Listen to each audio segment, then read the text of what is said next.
Setelah menyelesaikan pembahasan tentang refleksi, masih di matriks untuk transformasi, kita akan lanjut ke transformasi yang terakhir, itu adalah dilatasi. Apa sih dilatasi itu? Dilatasi mungkin kalau secara aljabar, secara sederhananya dia adalah perkalian gitu ya. Jadi secara hitung-hitungan yang namanya dilatasi adalah perkalian. Udah segitu aja.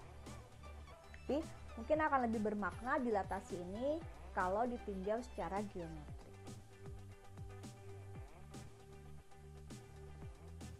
Ya.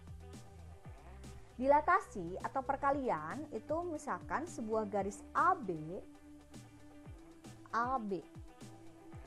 kemudian dilatasi dengan pusat O 0,0, skalanya 2. Jadi nanti untuk proses dilatasi ini ada pusat dan ada skala.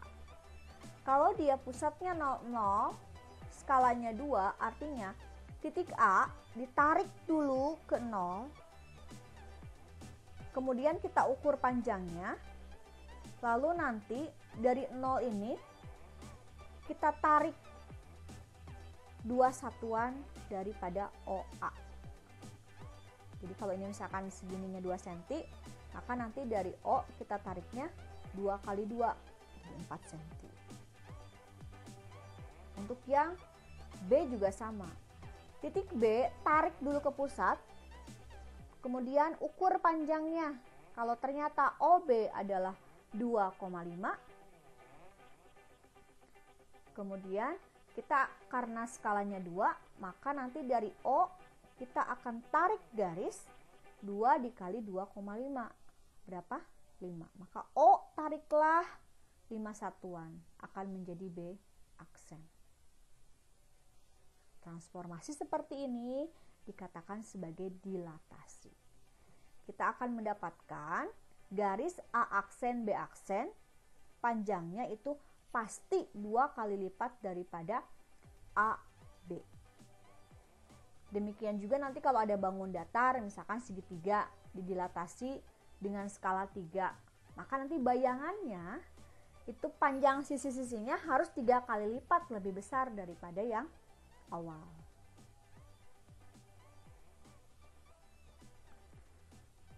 Nah, sebuah titik P, X, Y dilatasi dengan pusat O 0,0, skala K menghasilkan bayangan X aksennya adalah K kali X, Y aksennya K kali Y. Maka dilatasi dikatakan juga sebagai perkalian. Ya, karena secara aljabar perhitungannya adalah perkalian. Nah, bagaimana secara matriks? Secara matriks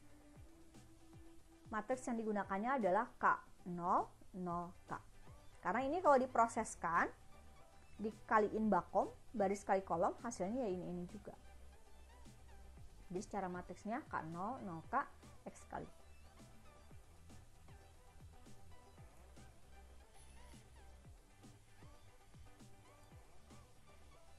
Kita lanjutkan. Sekarang ada dilatasi lain yang pusatnya tidak di 0,0, misalkan pusatnya di A, skalanya K. Nah, akan menghasilkan matriks bayangannya. Nah, kalau tadi kan cukup dikali aja ya. Nah, sekarang ada proses penarikan. Setiap ada pusat yang tidak di 0,0 itu ada penarikan. Tadi kalau di X min H, Y min K. Nah, ini karena pusatnya A, M, N, maka penarikannya menjadi X min M, Y min N. Ditarik ini oleh M dan N. Sehingga bayangannya X aksen sama dengan K dalam kurung X min M ditambah M, Y aksennya K dalam kurung Y min N ditambah M. Kalau tadi kan cuman KX, KY.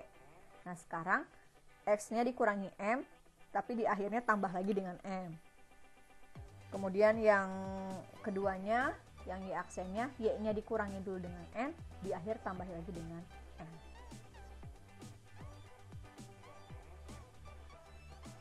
Atau secara matriks seperti ini. Tetap ya, K0, 0K, cuman Y dikurangi M, Y dikurangi M. Di sini di prosesnya dikurangi dulu, nanti di akhir ditambahkan lagi.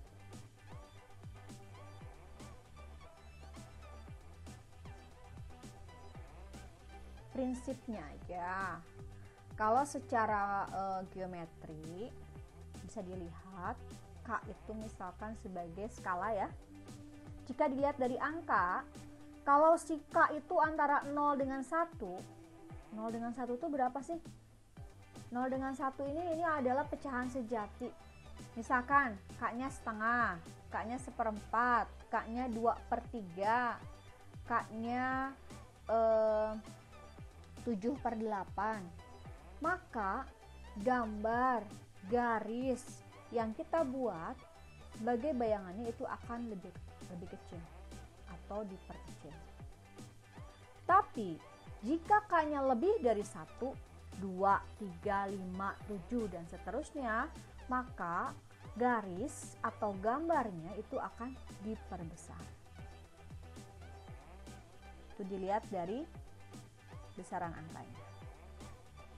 Sekarang jika dilihat dari tanda positif atau negatif. Kalau dia positif, maka nanti gambarnya itu akan searah sinar garis, jadi ngikutin terus. Kalau misalkan dia ke kanan ya lanjut ke kanan. Tapi kalau tandanya negatif, maka arahnya akan berlawanan sinar garis. Jadi dia membalik gitu ya posisinya. Nanti akan lebih jelas kalau kita main di gambar gitu ya. Oke, sampai sini dulu yang dilatasi.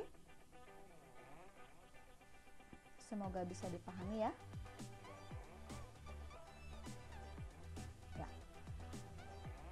Ada 2 soal tentang dilatasi, silahkan kalian coba di buku catatan, nanti setorkan di GCR.